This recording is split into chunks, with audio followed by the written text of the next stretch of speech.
आज का हम लोगों का टॉपिक है सोमेटिक एम्ब्रियोजेनेसिस। इस टॉपिक को हम फॉलोइंग हेडिंग में कवर करेंगे।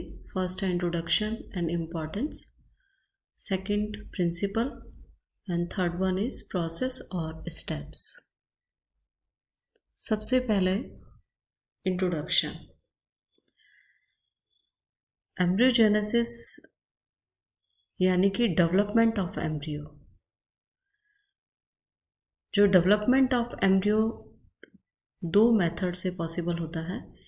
एक तो होता है जाइगोटिक एम्ब्रियोजेनेसिस और दूसरा होता है सोमेटिक एम्ब्रियोजेनेसिस। जो जाइगोटिक एम्ब्रियोजेनेसिस है जो कि कन्वेंशनल मेथड या ट्रेडिशनल मेथड होता है, जिसके अंदर फीमेल और मेल गैमेट जो कि अपने आप में एक एन टाइप सेल्स होती हैं, उनके यूनाइट होने से जाइगोट फॉर्म होता है जो कि अपने आप में 2n टाइप सेल है और उसके डेवलपमेंट से एम्ब्रियो बनेगा, देन प्लांटलेट में डेवलप होगा। तो ये एक तरह का कन्वेंशनल या जाइगोटिक एम्ब्रियोजेनेसिस का मेथड है, यानी कि development of embryo after the fusion of two gametes. ये एक तरीके से कन्वेंशनल मेथड हुआ। अब हम बात करते हैं व्हाट इज सोमेटिक एम्ब्रियोजेनेसिस। इस वर्ड को अगेन आप स्प्लिट कर लीजिए। Embryogenesis means formation of embryo और सोमेटिक मीन्स यदि वो फॉर्मेशन किसी सोमेटिक सेल से हो रहा है, यानी कि 2n टाइप सेल से हो रहा है, तो उस मेथड को हम बोलेंगे सोमेटिक एम्ब्रियोजेनेसिस, यानी कि development of embryo by the somatic cells. जैसे कि हम जानते हैं किसी भी लिविंग ऑर्गेनिज्म में 2 टाइप की सेल्स होती हैं। एक तो जर्म सेल्स होती हैं जो कि एन टाइप की होती हैं और एक होती हैं सोमेटिक सेल्स। तो प्लांट्स के अंदर सोमेटिक सेल से यदि एम्ब्रियो का डेवलपमेंट हो रहा है तो हम उसको बोलेंगे सोमेटिक एम्ब्रियोजेनेसिस। ये इसके डेफिनेशन हुई। अब इसकी इम्पोर्टेंस या हम इस टॉपिक को क्यों पढ़ रहे हैं वो कुछ पॉइंट्स डिस्कस कर लेते हैं। इस मेथड से क्या क्या बेनिफिट आपको होता है। फर्स्ट बेनिफिट मिलता है प्रोडक्शन और कैन ग्रो द प्लांट्स, यानी कि इस मेथड के द्वारा आप पादपों को वृद्धि के लिए काम में ले सकते हैं या प्लांटलेट का आप प्रोडक्शन कर सकते हैं। जो सेकंड बेनिफिट है कैन प्रोड्यूस आर्टिफिशियली सीड्स।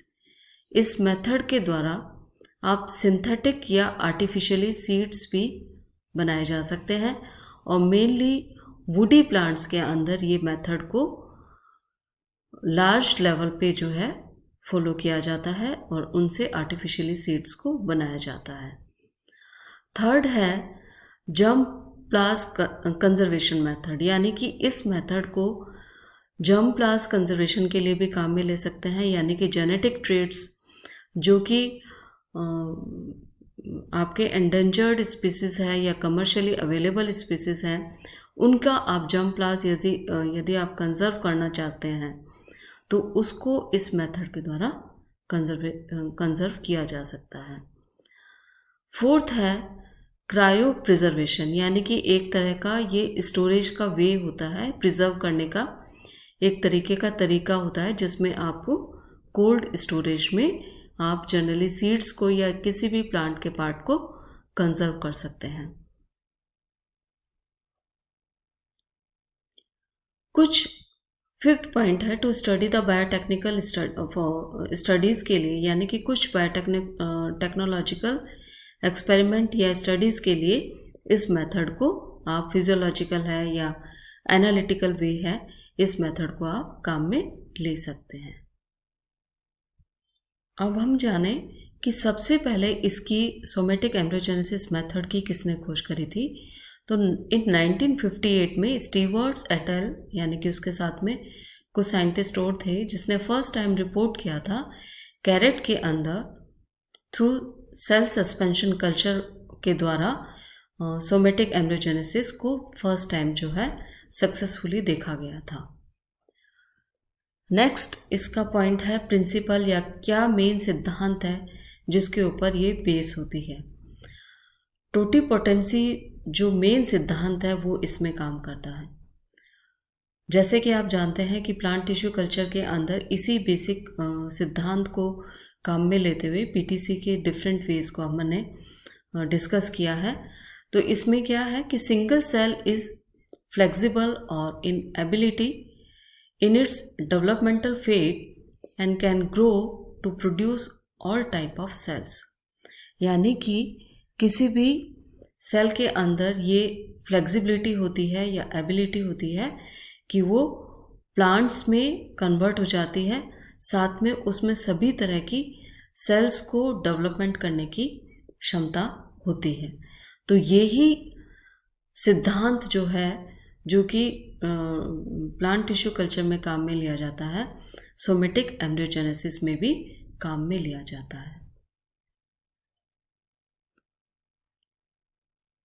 अब इसके अंदर जो सेल आपकी जो रिप्रेजेंट कर रही है सिंगल सेल या सोमेटिक सेल, जो कि 2n टाइप सेल है, उसको मेन इंड्यूसेस दिए जाते हैं। इंड्यूसेस क्या हुआ, एक तरीके का उसको न्यूट्रिटिव एनवायरनमेंट दिया जाता है या उसको न्यूट्रिशन प्रोवाइड किया जाएगा, साथ में जिसमें हार्मोन्स होंगे, कुछ एमिनो एसिड्स होंगे और कुछ प्लांट ग्रोथ रेगुलेटर्स होंगे।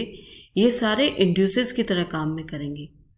तो इस सेल के अंदर ये क्षमता होती है कि वो अपने आप में एबिलिटी टू प्रूव और convert in A complete plant. तो इनिशियल कंडीशन में ये एम्ब्रॉयड्स का फॉर्मेशन करेगी, जो कि non zygotic in vitro culture के थ्रू डेवलप हुआ है, इसलिए यहाँ पे टर्म काम में ली गई है एम्ब्रॉयड्स। और ये जो एम्ब्रॉयड्स होते हैं ये कन्वर्ट कर दिए जाते हैं या कन्वर्ट हो जाते हैं इन प्लांट्स में। तो इस तरीके से जो सोमेटिक सेल्स होती है वो प्लांट्स के अंदर कन्वर्ट कर दी जाती है। अब दोनों के अंदर मेथड में क्या डिफरेंस होता है। एक तो कन्वेंशनल मेथड हुआ, एक जो आप थ्रू एम्ब्रॉयड्स आप प्लांट्स को डेवलप कर रहे हैं। जो थ्रू एम्ब्रॉयड्स आप प्लांट को डेवलप कर रहे हैं वो विदाउट मेम्ब्रेनस एम्ब्रॉयड्स बनते हैं, जिसके अंदर कुछ भी सीड कोट नहीं होगा, न ही एंडोस्पर्म होगा, लेकिन इक्वली फंक्शनल होंगे as compared to conventional method. यानी कि उसके अंदर जो कन्वेंशनल मेथड होते हैं तो आपको पता होता है कि उसमें सीड कोट भी होता है, एंडोस्पर्म भी होता है, और लेकिन यहाँ जो बनेंगे उनके अंदर ये दोनों मेम्ब्रेनस स्ट्रक्चर नहीं होंगे, लेकिन फंक्शनल इक्वल फंक्शनल को शो करेंगे। अब हम बात करते हैं कि वो कौन से स्टेप्स या प्रोसेस होते हैं जिसमें इन्वॉल्व होते हैं। ये 2n टाइप सोमेटिक सेल है। इनिशियल कंडीशन में इसको ऑक्सिन हार्मोन दिया जाता है, यानी कि ये यहाँ पे हम बात कर रहे हैं उन सभी इंड्यूसेस की या वो सभी न्यूट्रिशनल रिक्वायरमेंट की जो इस सोमेटिक सेल को एम्ब्रॉयड्स में कन्वर्ट करने के लिए आवश्यक है। तो इनिशियल कंडीशन में ऑक्सिन्स, जो कि बहुत ही इम्पॉर्टेंट ग्रोथ रेगुलेटर हार्मोन्स होता है सेल की डेवलपमेंट और डिफ्रेंशिएशन के लिए, वो इसको दिया जाता है। तो इसके अंदर बहुत जल्दी ग्रोथ या डेवलपमेंट होना स्टार्ट हो जाता है। उसके बाद में ऑक्सिन्स को रोक दिया जाता है, उसके बाद में दिया जाता है जिब्रेलिन्स, इसको मेनली दिए जाते हैं। तो इसके अंदर स्टेम डेवलपमेंट या जो इसके अंदर रिक्वायरमेंट होती है वो इसके द्वारा जिब्रेलिक एसिड्स के द्वारा पूरी कर दी जाती है। तो ये देखा जाता है ये सोमेटिक सेल्स धीरे धीरे अनऑर्गेनाइज्ड मास में कन्वर्ट हो जाती है, जिसे हम बोलते हैं कैलस। तो ये इसकी मैच्योरेशन स्टेज हुई। जो मैच्योरेशन स्टेज होती है वो धीरे धीरे कन्वर्ट कर दी जाती है इन ए डेवलपमेंट ऑफ एम्ब्रियो। ये जो डेवलपमेंट ऑफ एम्ब्रियो के साथ में यहाँ पे सब कल्चरिंग इम्पॉर्टेंट है। ये जो कैलस बना, इसकी जब न्यूट्रिशनल वैल्यू धीरे धीरे उस कंसर्न फ्लास्क में कम होने लग जाती है, तब हम इसमें सब कल्चरिंग का प्रोसेस स्टार्ट कर देते हैं, यानी कि इसके जो पार्ट्स हैं वो डिफरेंट डिफरेंट फ्लास्क के अंदर सब कल्चर के लिए डाल दिए जाते हैं। वहाँ अगेन इसकी न्यूट्रिशनल वैल्यू की रिक्वायरमेंट को फुलफिल किया जाता है और उसके बाद ये कन्वर्ट हो जाता है इन डेवलपमेंट ऑफ एम्ब्रियो के अंदर। ये स्टेजेस दिखा रखी हैं कि किस तरीके से एक एम्ब्रियो के डेवलपमेंट से पहले वो कौन कौन सी स्टेजेस से पास होकर निकलता है। तो ये अनऑर्गेनाइज्ड मास ऑफ सेल्स है जिसको हम बोलते हैं कैलस। फर्स्ट ये कन्वर्ट होता है ग्लोबुलर स्टेज के अंदर, उसके बाद में ये कन्वर्ट होता है हार्ट शेप स्टेज के अंदर, उसके बाद में ये कन्वर्ट हो जाता है, ये टॉर्पिडो शेप आपको दिखाई दे रही है, टॉर्पिडो शेप के अंदर, और इसके बाद में ये कन्वर्ट हो जाता है किसी भी शॉर्ट प्लांटलेट्स में। तो ये डिफरेंट स्टेजेस आपको दिखा रखी है for development of embryo.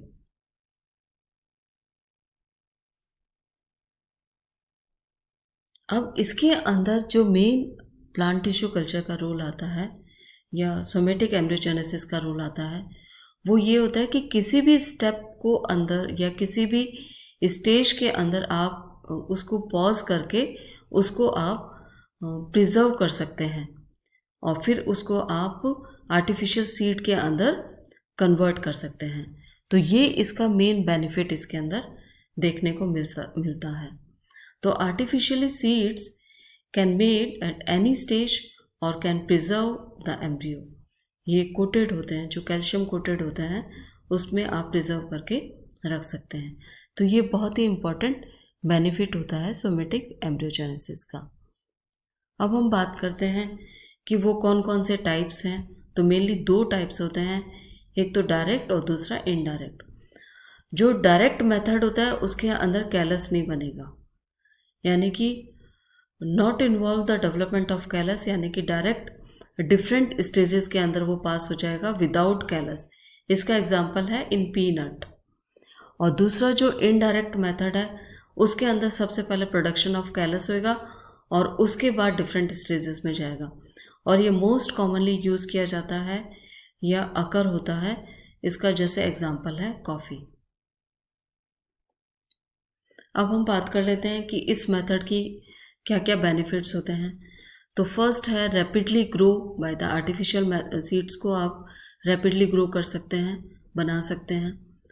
Role in infected plants में किस तरीके से रोल है कि कोई प्लांट यदि इन्फेक्टेड है तो उसकी नॉन इन्फेक्टेड सेल्स को लेके आप सोमेटिक सेल को लेकर आप उससे कंप्लीट प्लांट बना सकते हैं। तो इस तरीके से इन्फेक्टेड प्लांट्स के अंदर भी इसकी इम्पोर्टेंस हो जाती है। थर्ड है those plants which can not reproduce naturally. जो प्लांट्स नेचुरल वे में रिप्रोड्यूस नहीं कर सकते हैं उनको आप सोमेटिक सेल्स के द्वारा कंप्लीट प्लांट्स के अंदर कन्वर्ट कर सकते हैं। फोर्थ है डेवलपमेंट ऑफ हैप्लॉइड प्लांट्स, जैसे कि एंथर कल्चर के थ्रू आप इसको काम में ले सकते हैं। फिर कुछ डिसएडवांटेज भी इसके मेथड के साथ में इन्वॉल्व है। वो ये है कि रेस्ट्रिक्टेड फॉर सम स्पीसीज, यानी कि कुछ स्पीसीज में ही ये रेस्ट्रिक्टेड है, जिसमें वुडी प्लांट्स के अंदर ये प्रेफरेबली अकर होता है, उनको प्रेफरेंस दी जाती है। फिर कुछ इस प्रोसेस को करने के लिए एक्सपर्टाइज आपको ज़रूरत होते हैं पूरे प्रोसेस को फुलफ़िल करने के लिए। फिर ये प्रोसेस जो होता है थोड़ा टाइम कंज्यूमिंग होता है देन कन्वेंशनल मेथड। तो ये कुछ एक इसके डिसएडवांटेज है, कुछ इसके बेनिफिट्स हैं, और ये इसके टाइप्स हुए, ये डिफरेंट स्टेजेस हैं इसकी, और ये पूरे प्रोसेस में किन प्रोसेस के थ्रू निकलता है, डिफरेंसेस हैं, प्रिंसिपल है।